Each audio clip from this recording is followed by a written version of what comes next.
ಮಲ್ಲಿಕಾರ್ಜುನ್ ದೇವಸ್ಥಾನದಲ್ಲಿ ಕುರಿಹೀನ ಶೆಟ್ಟಿ ಸಮಾಜದ ಮಹಿಳೆಯರಿಂದ ಅಂತಾರಾಷ್ಟ್ರೀಯ ಮಹಿಳಾ ದಿನಾಚರಣೆ ಕಾರ್ಯಕ್ರಮವನ್ನು ಅದ್ದೂರಿಯಾಗಿ ಆಚರಿಸಲಾಯಿತು. ಚಾವಡಿ ಗಲ್ಲಿಯ ಮಲ್ಲಿಕಾರ್ಜುನ್ ದೇವಸ್ಥಾನದಲ್ಲಿ ನಡೆದ ಈ ಕಾರ್ಯಕ್ರಮಕ್ಕೆ ಅಕ್ಕನ ಬಳಗದ ಅಧ್ಯಕ್ಷೆ ಶ್ರೀಮತಿ ಗಿರಿಜಾ ಮಸ್ಮರಡಿ ಅಧ್ಯಕ್ಷತೆ ವಹಿಸಿದರು. ಮುಖ್ಯ ಅತಿಥಿಗಳಾಗಿ ಶ್ರೀಮತಿ ಹರ್ಷ ಆನಂದ್ ಕುಮಾರ್ ಲಾಟಿ ಹಾಗೂ ಶ್ರೀಮತಿ ಲಲಿತಾ ಗಂಗಾಧರ್ ದಾಗಿ ಭಾಗವಹಿಸಿದರು.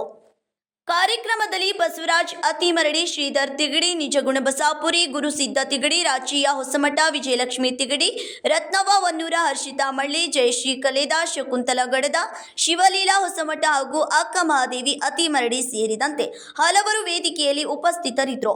ಕಾರ್ಯಕ್ರಮದಲ್ಲಿ ಕುರಿಹೀನ ಶೆಟ್ಟಿ ಸಮಾಜದ ಮಹಿಳೆಯರು ಹೆಚ್ಚಿನ ಸಂಖ್ಯೆಯಲ್ಲಿ ಭಾಗವಹಿಸಿದರು. ಈ ಸಂದರ್ಭದಲ್ಲಿ ಮಾತನಾಡಿದ ಗಣ್ಯರು ಅಂತಾರಾಷ್ಟ್ರೀಯ ಮಹಿಳಾ ದಿನದ ಮಹತ್ವವನ್ನು ವಿವರಿಸಿ ಕುಟುಂಬದ ನಿರ್ವಹಣೆ, ಮಕ್ಕಳ ಶಿಕ್ಷಣ, ಉದ್ಯೋಗ ಸೇರಿದಂತೆ ಹಲವು ಕ್ಷೇತ್ರಗಳಲ್ಲಿ ಮಹಿಳೆಯರ ತ್ಯಾಗ ಮತ್ತು ಪರಿಶ್ರಮ ಅಮೂಲ್ಯವಾಗಿದೆ ಎಂದು ಅಭಿಪ್ರಾಯಪಟ್ಟರು. ಮಹಿಳೆಯರ ಸಹನೆ ಹಾಗೂ ಶ್ರಮ ಸದಾ ಶ್ಲಾಘನೀಯವೆಂದು ಹೇಳಿದರು.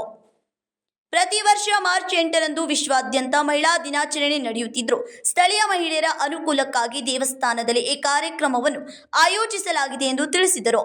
ಈ ಸಂದರ್ಭದಲ್ಲಿ ವಿವಿಧ ಸಾಂಸ್ಕೃತಿಕ ಕಾರ್ಯಕ್ರಮಗಳು ಜರುಗಿದವು. ಅಕ್ಕ ಮಹಾದೇವಿ ಅತಿಮರಡಿ ಸ್ವಾಗತಿಸಿದರು. ಅನಸೂಯ ಹಂಕಾಗಿ ವಂದನಾರ್ಪಣೆ ಸಲ್ಲಿಸಿದರು. ಕುಮಾರಿ ಹರ್ಷಿತಾ ಮಳ್ಳಿ ಕಾರ್ಯಕ್ರಮ ನಿರೂಪಿಸಿದರು. Vinod Kolkar, KMM Kannada news, Belagavi.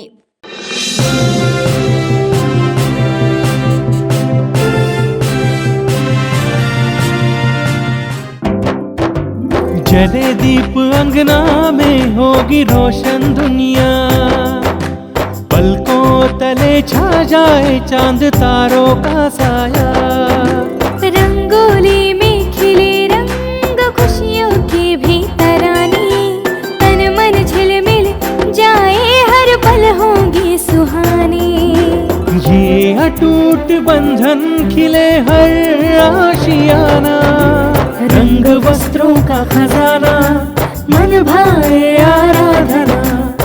आराधना मारुति गली बेलगाम. मन भाए आराधना.